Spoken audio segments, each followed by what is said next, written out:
So it's a brief table where you can see what are the needs from different fintechs, businesses, and what data have to be gathered, could be gathered in some cases.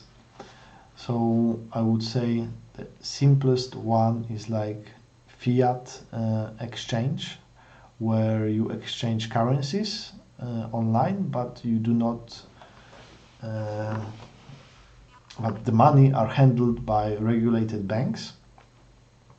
So obviously your customers need to have bank accounts, but you do not need to do some liveness check, at least in Poland. However, still a lot of data might be useful, like verifying the bank account. You still want to have the money coming from the same person, the same owner of the bank account as the one which registered on fiat exchange platform. Probably a declaration that he is a beneficial owner and a politically exposed person declaration. And some part like tax residencies or tax number, tax IDs from those residences will be useful or might be useful for reporting or preparing some tax filings for such people. Perhaps not crucial, but useful, and it needs to be decided whether you want to gather useful data or just get the minimum possible to do the business you want to do. A bit more demanding business line which we are working now with is like crowdfunding or equity crowdfunding. So time being in Poland, actually the platforms do not gather much or nothing, but that will change probably with this directive coming in November. However, those platforms now offering crowdfunding in Poland leave this process to shareholder registrars, let's say. So entities, regulated entities which hold the registers of shareholders.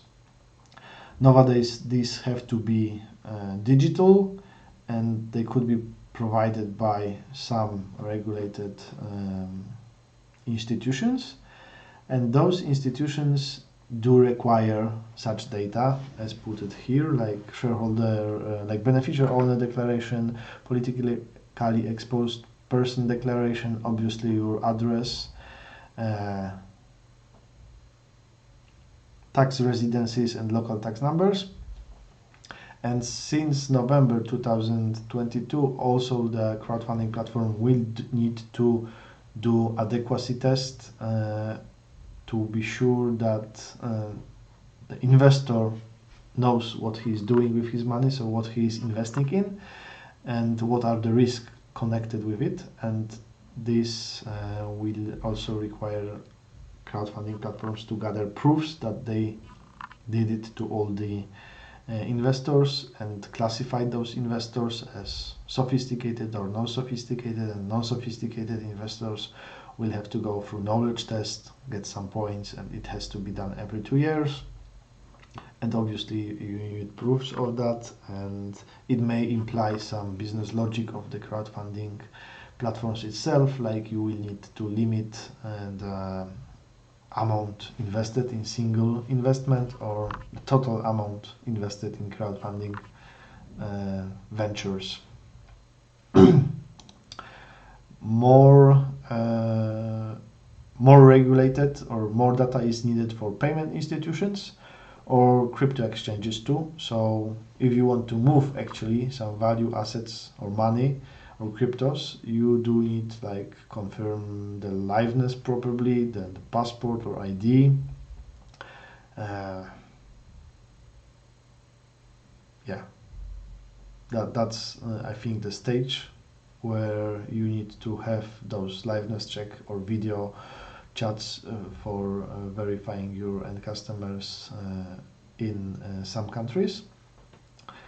And stocks brokers do have to do all of that stuff plus adequacy tests. So it's, I think, the most challenging process to gather all this data.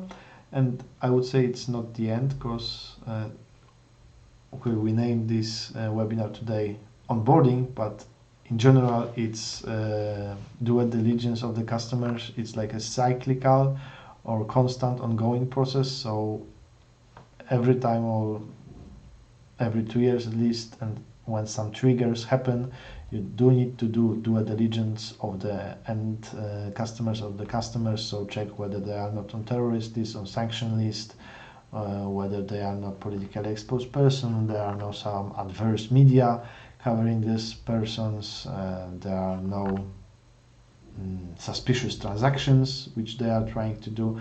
That's something more in the back office, so we will not touch it today, this anti-money laundering or AML and KYC stuff, but have in mind that it's below the surface, let's say, it's below these processes which we today went through.